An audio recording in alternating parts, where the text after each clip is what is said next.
Assalamualaikum warahmatullahi wabarakatuh. Saya Aditya Purwo dan kedua rekan saya.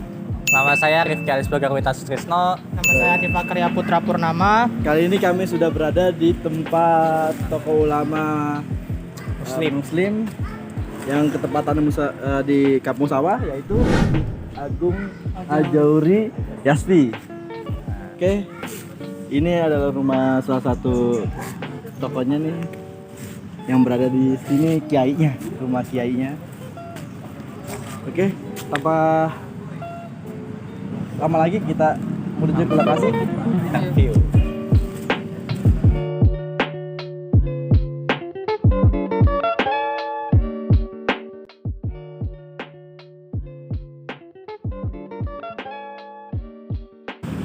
Oke, assalamualaikum warahmatullahi wabarakatuh. Kali ini kami sudah berketepatan di kediaman tokoh agama Muslim, yaitu yang bernama Antum. Ya. Antum, nama Antum. Hah? Harusnya antum yang nanya, saya mau ketemu ketua YASPI, siapa namanya? Oh. Nanya, itu namanya. Ya. Ya lah, tak. Rahmaddin Habib. Ya. Oke, Panggilannya Abah. apa ya? Udah direkam semua. Oke, kali ini kita akan memberikan pertanyaan. Ya.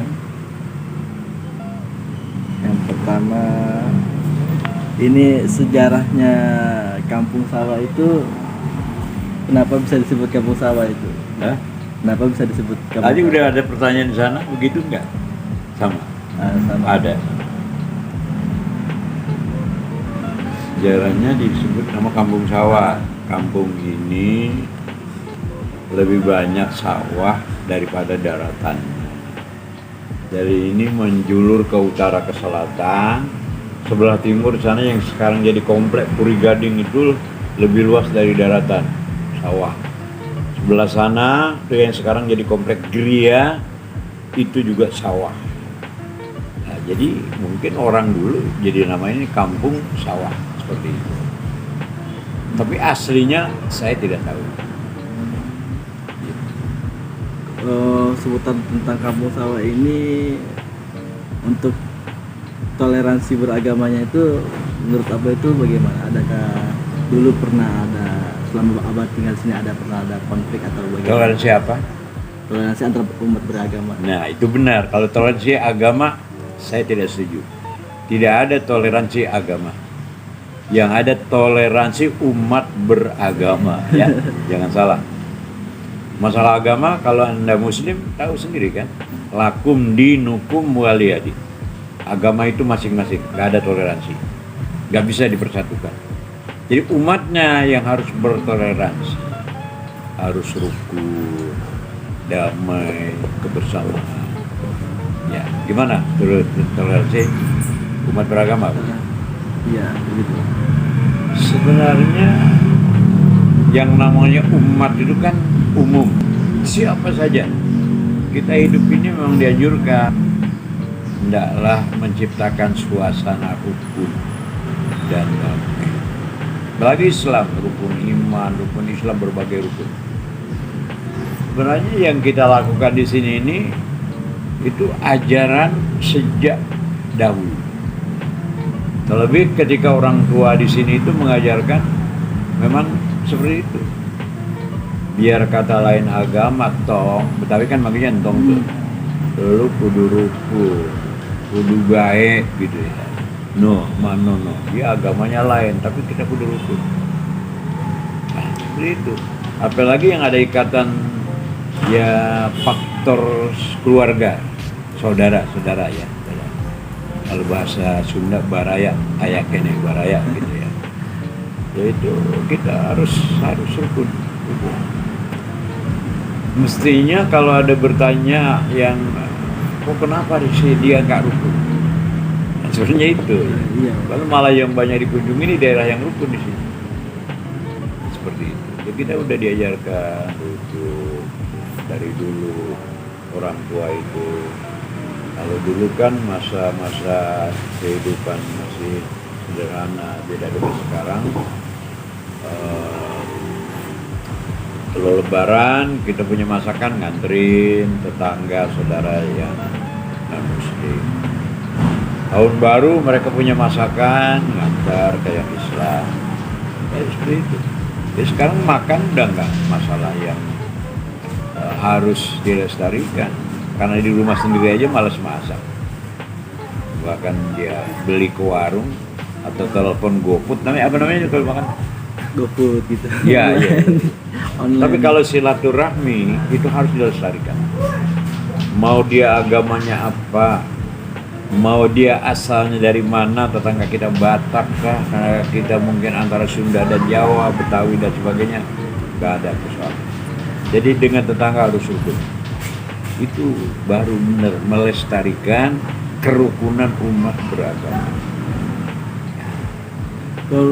Kalau untuk di kampung ini sendiri pernah nggak terjadi konflik tentang antara apa namanya itu Antara umat antara beragama. umat beragama? Yang seingat saya sekarang umur ini udah hampir 80 ini belum ada. Itu caranya itu bagaimana biar tidak ada konflik gitu kampung ini biar Kalau mencegah. di kampung itu ada seorang tua yang ditokohkan, hormati itu tokoh, hormati orang tua itu. Dan orang tua itu harus memberikan nasihat, pengarahan yang baik pada generasi, kepada yang lebih muda. Jangan orang tua jadi provokator. Jangan. Nah, seperti itu. Jangan membuat ketersinggungan sekecil apapun. Ada saudara-saudara kita yang non muslim mau ke gereja, nah orang mau kemana sih? Belagu banget bisanya itu. Kalimat belagu ya udah membuat orang tersinggung. Iya. Perempuan cantik sih cantik kok. Kok kupingnya ditutupin? Misalnya kan begitu ya. Iya. Begitu aja udah nggak nyaman. Jadi udah masing-masing ajaran agamanya, hak mereka lakukan. Jangan dibuat ketersinggungan. Itu kunci sebenarnya. Di sini kita kalau masalah kemasyarakatan bersama, masalah sifatnya nasional, ya kenegaraan, kayak hari proklamasi atau apapun gitu, ya bersama. Ya kalau masalah agama nggak ada toleransi, nggak ada. Ente pemuda Islam harus masuk ke gereja, bantuin, ngapain gitu. Emang dia kurang tenaga, segala ngepel segala apa. Nah kalau di luarnya mah silakan kebersihan hukum. Kalau intern itu nggak usah ikut campur. Orang-orang Kristen nggak usah terlibat sampai dia ke masjid, ke dalam masjid, nggak boleh. Ya kalau di halaman itu bukan akidah, boleh. Di sini kalau ada Natalannya kemarin, parkir di sini, silakan. Ruang parkir bukan akidah. Jadi yang sifatnya agama jangan dicampur adukan. Jelas ayatnya, lakum dinukum waliyadin. Udah hormati. Yang Islam pengajian, yang Kristen kebaktian. Yang Islam la ilaha illallah, yang Kristen haleluya. Kan beda ya. Yang Islam ke masjid, yang Kristen ke gereja. Oh, rukun banget udah. Sini. Ciptakan suasana rukun damai, baru jangan hanya semboyan. Berarti di Konflik terjadi. Berarti ini salah satu, saya kan sempat pernah dengar kampung sawah itu menjadi contoh kayak kampung percontohan antar toleransi beragama. Berarti ini salah satu faktor kenapa bisa jadi kampung percontohan itu. Ya, nggak mungkin jadi percontohan kalau itu tidak baik. Ya, berarti kampung ini sudah memberikan contoh yang baik. Kayak Abah di sini kan kita dipanggil orang tua, dipanggil kiai di sini. Nah, kita juga punya saudara yang Katolik ada, yang Protestan ada. Nah, itu kan hak pribadi seseorang. Dari dulunya dia begitu, ya udah terserah. Masing-masing. Jangan kita membuatkan tersinggung. Apalagi ada penceramah ngata-ngatain apaan tuh, misalnya kan begitu ya. Nggak boleh. Tidak. Laksanakan ajaran agama masing-masing dengan baik dan jaga hubungan. Karena kita kan saudara itu bukan hanya Islam, ada 3 kan. Ukhuwah Islamiyah, saudara sama muslim. Ukhuwah Watoniyah, saudara sebangsa dan setanah air. Setiap bangsa Indonesia saudara. Ukhuwah Basariyah, saudara setiap manusia. Siapapun dia, kita sama manusia saudara dari Nabi Adam. Ya kan? Makanya kita keturunan Nabi juga ini. Nah, jadi di sini saya menyarankan jaga jangan sampai kerukunan yang sudah dibina oleh orang-orang tua dahulu dan kita penerusnya ternodai dengan perilaku yang tidak sesuai dengan keyakinan masing-masing. Tuh, dengan tuh pesan dari Abah tuh. Sepertinya cukup. Cukup ya? Cukup. Sepertinya cukup. Oke, terima kasih Abah atas kesediaannya. Jazakumullah khairan katsiran. Sekarang apa pesan terakhir? Apa tuh? Tidak ada satu semboyan Pak Tua harapan bangsa, nggak ada. Yang ada pemuda harapan bangsa. Jadi antum ini para pemuda. Kalau dalam bahasa Islam, biyadisuban amril ummah, terletak pada para pemuda lah, para bangsa yang ada. Jadi kalau pemudanya baik, pemudanya berpengetahuan, pemudanya berakhlak, masa depan insya Allah sukses. Ya, amin. Bisa ada. Oke, sekali lagi terima kasih banyak Ya. buat Abah atas waktunya. Mohon maaf mengganggu waktunya. Bangga. Jazakumullah khairan katsiran. Oke, sekian dari saya. Wabillahi taufiq wal hidayah. Wassalamualaikum warahmatullahi wabarakatuh. Diakhiri dengan alhamdulillah.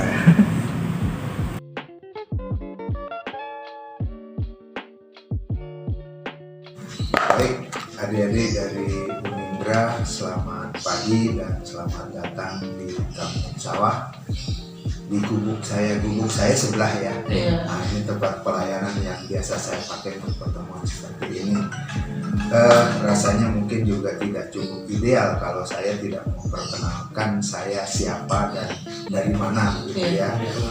Ya baik, nama saya lengkapnya itu Ricardus Yakobus Nabiun, biasa disebut Pak Yakob aja gitu ya.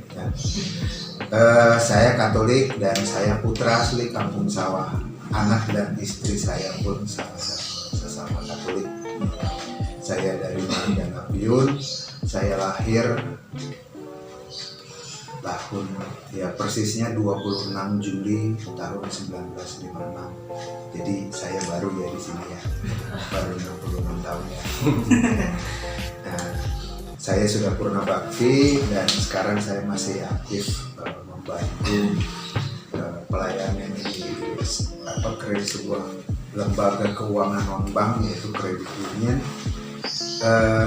Saya juga masih aktif dalam kegiatan kemasyarakatan. Kebetulan saya masuk atau tergabung dalam lembaga yang disebut Majelis Umat Beragama.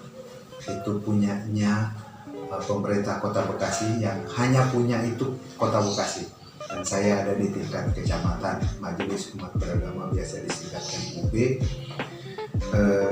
Ya keseharian saya juga selain membantu pelayanan di CU, saya juga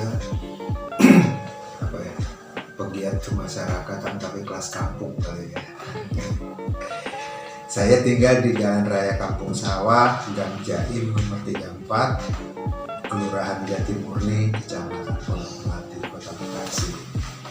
Dan saya sudah berumah tangga puluhan tahun. sekali sudah sekian puluh tahun lalu.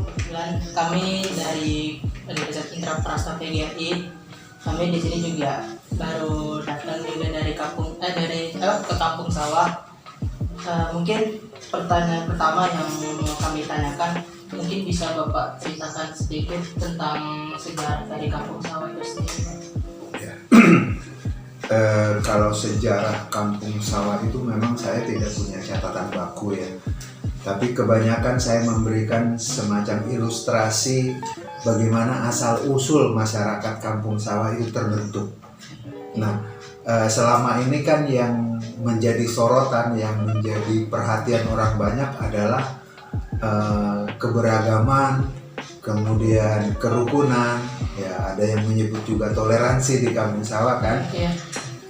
Ya, jadi barangkali itu yang lebih bisa saya sampaikan ya karena kalau bicara tentang sejarah Kampung Sawah mungkin agak sedikit saya tidak cukup lengkap punya catatan itu. Daripada salah lebih baik sebisanya dulu ya saya sampaikan. Demografi dari Kampung Sawah itu sebenarnya Kampung Sawah ini merupakan daerah pemukiman ya yang terletak di sebelah tenggara ibu kota, ya tidak jauh dari garis perbatasan Provinsi DKI. Ya. Nah, jadi itu ya perbatasan dengan Kota Bekasi. Kira-kira. Saya baca di artikel itu segitiga emas itu kayak jika bakal tanda Kampung Sawah itu ya tentang toleransi antar beragama itu dari situ. Iya. Iya. Iya, terkait segitiga emas ya. Iya. Nah, sebetulnya segitiga emas julukan itu sebenarnya ada juga yang mengklaim bahwa ada seseorang yang mengatakan dulu saya itu yang memunculkan segitiga emas itu.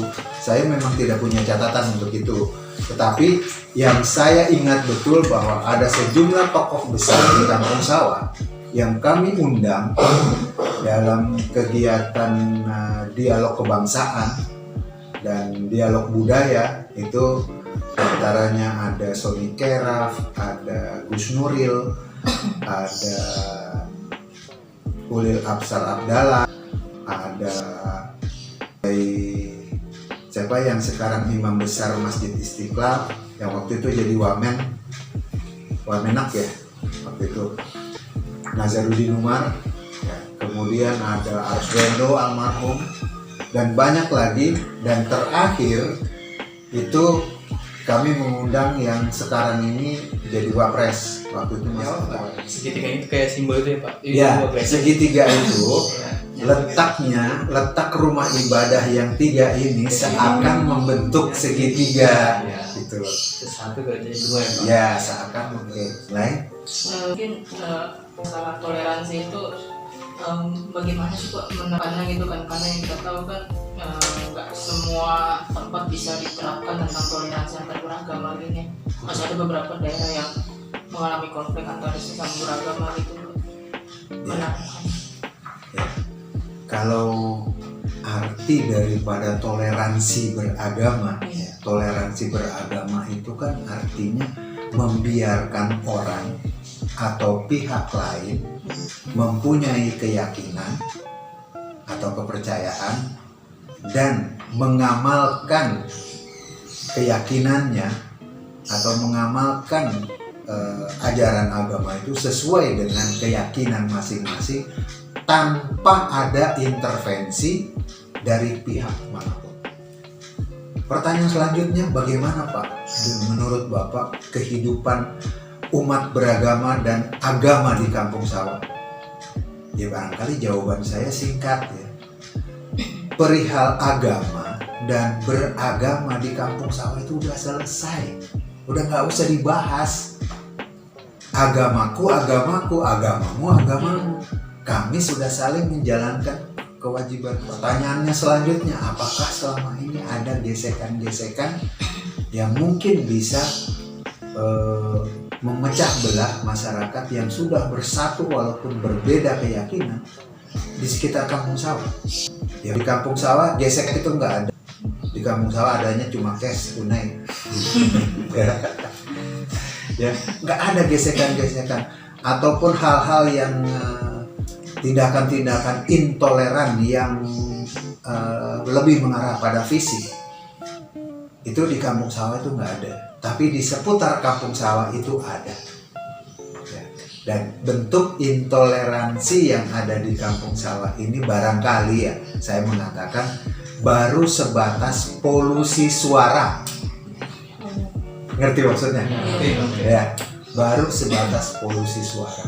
Itu pun datang dari seputar kampung sawah gitu. Untuk menjaga persatuan itu masyarakat itu saling membantu tolong menolong begitu.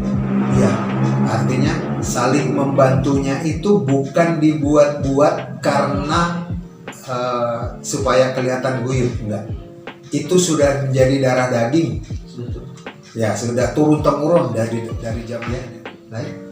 Saya mau nanya, kalau di kampung sawah ini tuh kan kemarin itu kan masalah. Ya. Nah, untuk yang agama Islamnya itu Ada peran apa tidak? Ada perannya tidak, kayak maksudnya kan kalau maaf ini kalau di Islam ini kan hartanya kita nggak boleh bilang selamat Natal atau berbisnis dengan Ya. ini. Nah, kalau di kampung sawah ini penjelasannya itu kayak gimana? Toleransi, maksudnya dari umat Islamnya itu ada yang menyebutkan atau ikut membantu merayakannya atau antipati gitu ya. Ya, baik. Tadi sudah saya katakan bahwa kami di kampung sawah itu bersaudara. Saudara bukan dalam arti sama-sama keturunan Adam. Ya, bukan sebatas itu. Kami saudara adalah saudara sedarah. Artinya, katakan saya orang kampung sawah yang kebetulan punya marga. Marga saya Napiun. Ada saudara saya juga yang muslim, marganya Napiun. Nah, ketika kami ada perayaan Natal, mereka juga bisa makan kalau ada yang lain. Berarti memang bagaimana toleransi di kampung sawah ini begitu kental dan kuat juga karena faktor persaudaraan itu yang memang kuat itu ya. Ya, kuncinya adalah persaudaraan. Jadi faktor pendukung dari model toleransi di kampung sawah yang katakan orang bilang sangat bagus dan sebagainya itu adalah persaudaraan. Pak, saya mau nanya, kan apa tadi untuk toleransi sendiri kan emang udah ajaran turun temurun, berarti kan untuk anak-anak muda sekarang bahkan udah tahu karena ya emang udah ada pakemnya dari keluarga masing-masing kan Pak. Tapi sebenarnya ada nggak sih Pak cara dari para orang tua di sini untuk menjaga supaya anak-anak muda di kampung sawah ini sifat toleransinya tuh nggak luntur di masa depan? Apakah kayak ada kegiatan kayak kumpul-kumpul bersama gitu kah dijadwalkan atau seperti apa? Ya, persis. Kami juga berupaya memberikan fasilitas kepada orang-orang muda sesuai dengan animo mereka. Jadi bukan kami mau menerapkan apa yang kami mau, tapi kami melihat apa yang mereka mau, kita sesuaikan dengan keinginan kita. Jadi bukan hanya kalian harus begini, enggak. Kalian maunya seperti apa? Ayo kita jalan bersama, kita kolaborasi. Nah, maka di sini ada sejumlah kegiatan kebersamaan yang membangun toleransi, memelihara toleransi dan mengajarkan model-model toleransi kepada generasi atau orang-orang muda. Itu kita punya kelompok atau punya gerakan yang namanya ngeriung bareng. Kami juga sudah cukup menggali tentang masalah toleransi di kampung sawah juga. Ya. Mungkin recordnya kami sudahi dulu saja kali. Oh, cukup ya? Cukup ya. Baik. Kalau misalnya nanti masih ada yang dirasa kurang, silakan kalian.